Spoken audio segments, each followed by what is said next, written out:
नमस्कार मित्रांनो, आपलं सर्वांचं कृषी गाथामध्ये खूप खूप स्वागत.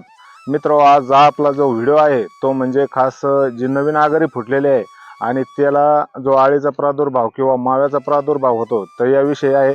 आणि ही जी अळी आहे तर याला आपण कव्हर कसं करू शकतो किंवा या अळीवर कोणतं औषध मारणं गरजेचं आहे. त्याचबरोबर हे जे झाड आहे, आपले फळं आहेत, तर फळांना सुद्धा बुरशीनाशक घेणं गरजेचं आहे, कारण पाऊस येऊन गेल्याच्या नंतर आपल्या झाडावर किंवा झाडांच्या मुळावर बुरशीचा अटॅक होतो आणि बुरशीनाशक हे तितकंच चांगल्या पद्धतीचं घेणं गरजेचं आहे. आणि हे सर्व करत असताना स्वतःची काळजी घेणं तितकंच गरजेचं आहे. तर मित्रांनो, आपण जे आज औषध आणलेलं आहे की जे नवीन आघाडी आहे झाडावरची, तर ती आळीनं खाऊ नये आणि सुरक्षित राहावी, त्याच हिशोबाने आपलं झाड डेव्हलप होतं. कारण जितकी आघाडी चांगल्या पद्धतीने चालन किंवा नवीन फुटणारी जी पालवी आहे ती जितक्या पद्धतीनं चांगल्या रीतीनं वाढन आणि जितकी आपण तिची काळजी घेऊ तितक्याच स्पीडनं आपलं झाडही मोठं होत असतं. तर मित्रांनो, आज आपण औषध आणलेले याच्यावर मारण्याकरता जे अळीचा प्रादुर्भाव आहे आणि अळी झटपट या औषधाने मरते. कारण सगळ्यात ज्वलनशील असणारे औषध आहे आणि ते म्हणजे देशीस हे औषध आपण आणलेले आहे. देशीस बायर कंपनीचं औषध आहे आणि याच्यामध्ये डेल्टामेथ्रिन हा घटक आढळतो. आणि याने जर आपण मारत चाललो पुढं औषध तरी सुद्धा पाठीमागं अळी गुंगून पडते. परंतु हे औषध मारताना आपण काळजी घ्यायची आहे की आपल्या तोंडाला रुमाल असणं गरजेचं आहे किंवा आपण त्याचबरोबर हेल्मेटचा सुद्धा वापर करू शकतो. तुमच्याकडे हेल्मेट असलं तर तात्पुरत्या वेळेमध्ये आपण ते हेल्मेट घालून जर फवारणी केली तर तोंडाला इजा होणार नाही. कारण कित्येक वेळा औषध मारताना बऱ्याच लोकांना समस्या आलेल्या आहे, कारण त्वचेमधून औषध जातं आणि त्याच्यानंतर त्याचे विपरीत परिणाम होतात. मित्रांनो, त्याचबरोबर आपण याला बुरशीनाशक आणलेलं आहे.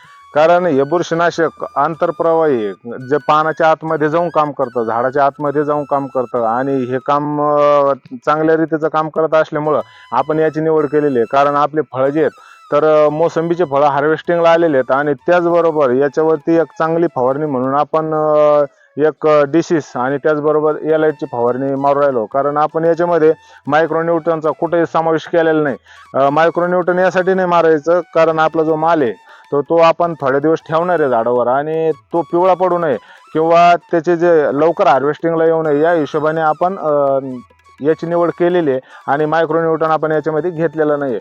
तर मित्रांनो, तुम्ही आघाडी पाहू शकता. आता याच्यावरती थोडासा अळीचा प्रादुर्भाव झालेला आहे आणि याचबरोबर कुठं कुठं आळ्या आढळतात, कुठं मावा असेल, तर याच्यासाठी आपण हे औषध फवारतोय.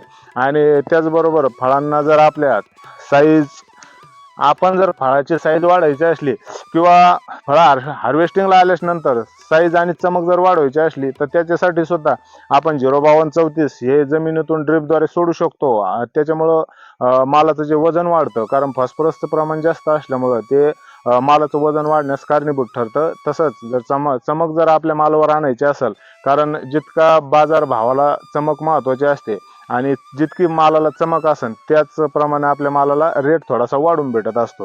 तर मित्रांनो, त्यासाठी आपण बोरॉन आणि कॅल्शियम नायट्रेट जर वरून फवारलं तर निश्चित आपल्या फळांची चमकही वाढते आणि फळांचं वजनही वाढतं.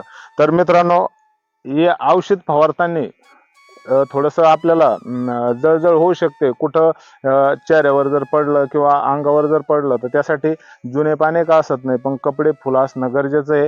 आणि त्याचबरोबर नाकाला रुमाल असणं आणि त्याचबरोबर आपलं जितकं सुरक्षित आपण फवारणी करू तर तितकी सुरक्षा आपण ठेवणं गरजेचं आहे. मित्रांनो, STP द्वारे फवारणी जर केली मोसंबीच्या झाडाला तर निश्चितच आतून व्यवस्थित फवारणी होते आणि समूळ कीटकांचा बंदोबस्त होतो. एलेट तसेच डिसीस जे आपण औषध घेतलेलं आहे तर त्याचं प्रमाण खूप महत्त्वाचं आहे. कारण जर तुमच्या झाडावरती फळं असेल तर आपण एलेटचं जे प्रमाण आहे तर ते एका लिटरला 2 ग्रॅमनी घेतलेलं कधीही महत्त्वाचं. कारण जर तुमच्या झाडावरती फळं असेल तर 2 ग्रॅम घेणं महत्त्वाचं आहे आणि जर फळं नसेल तर 1 ग्रॅमनी जरी घेतलं तरी चालतं प्रति लिटर.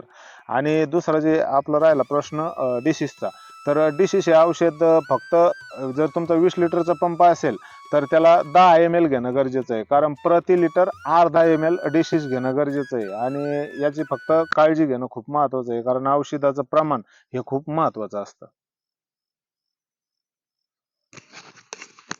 तर मित्रांनो, असेच नवनवीन व्हिडिओ बघण्यासाठी आमच्या कृषीगाथा या चॅनलला सबस्क्राईब केल्याशिवाय राहू नका. आणि मित्रांनो, आमची गुगल वेबसाईट आहे www.कृषीगाथा.com या आमच्या वेबसाईटला नक्की भेट द्या.